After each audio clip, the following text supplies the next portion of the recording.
Hi everyone, it's your girl Eunice. Wow. I want to first of all thank you all for subscribing, liking, and sharing the YouTube channel. I'm seeing it at the back and I just want to appreciate you all. Also, thank you all for your comments. We've covered a lot. Tell me about it. We've covered a lot. Okay.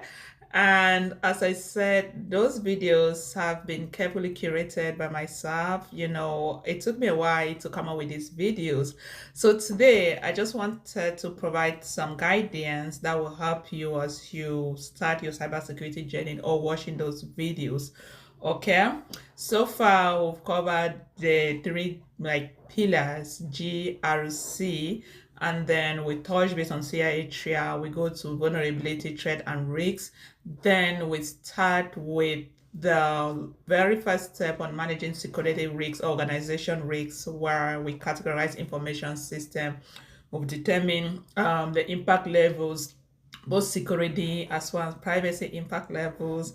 We've gone through the selection of security controls, and also they did a gap or a comparative analysis between the NIST 853 Rep 4 and Rep 5.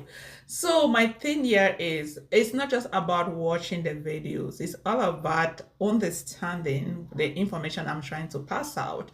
So say for example you watch videos on G, like the governance, you want to ask your question, but what exactly is governance? We said governance are just a set of laws or regulations that leaderships or executive board of directors put forth. So you want to find out what are some of the laws that they've put in place, right? So you're really going to find out. And then when we are still talking of risks, you know that for you to understand risks management, even to understand risks, you need to first of all understand vulnerability, threats, and risks, right? So before understanding threat, you want to first of all ask yourself, what are some of the way tracks that vulnerabilities can be created? What are the different type of vulnerabilities that organization might be exposed to? What are the different mediums or ways that a threat can exploit a vulnerability? And say we have a security risk, what can be the impact level? Say if this particular vulnerability get exploited, what will be the impact level if confidentiality is compromised? What will be the impact level if integrity is compromised or availability? You understand? You need to be able to ask yourself these questions so to be able to comprehend everything that you're watching, right? And once you're done with that, before even going to compliance, you need to understand that you start by managing organization risks by categorizing information system. Why do we have to categorize information? If you do not categorize it, nothing can be done. Okay, and that's why you want to now look at all the different regulatory frameworks out there, all the different regulations. Like, why would certain organizations adhere to this type? A, why others are going with B? You need to be a critical thinker. You should be able to get out of your comfort zone to understand this concept.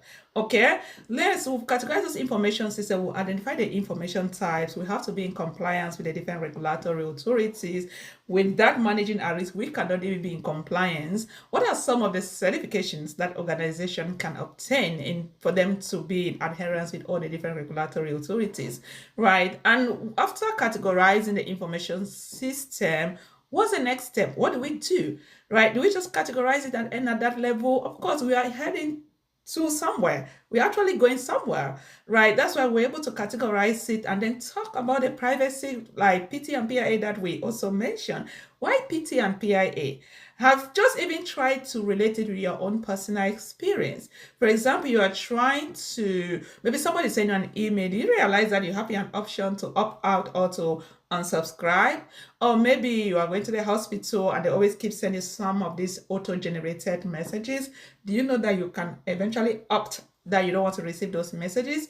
These are all examples of privacy, right? So you asking yourself these questions is really going to help you as you continue your training in GRC. And don't forget, we have our next cohort that starts in June. So if you are watching these videos, make sure you watch it just watch it over and over again. That way you really be familiarized as to what we're gonna cover.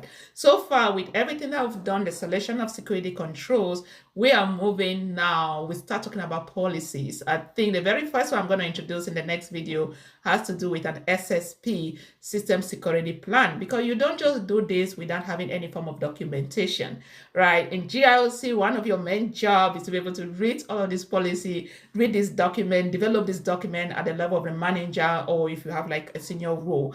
Okay, so we'll start now by developing a policy. As students, actually, they already developed their first policy. They were able to develop their PIA, and they also fill out their PTA. So I'll take you all to their federal marketplace, where we will learn and we'll learn how to start developing security policy. So I just wanted to give this overview, and then see you people in the next video.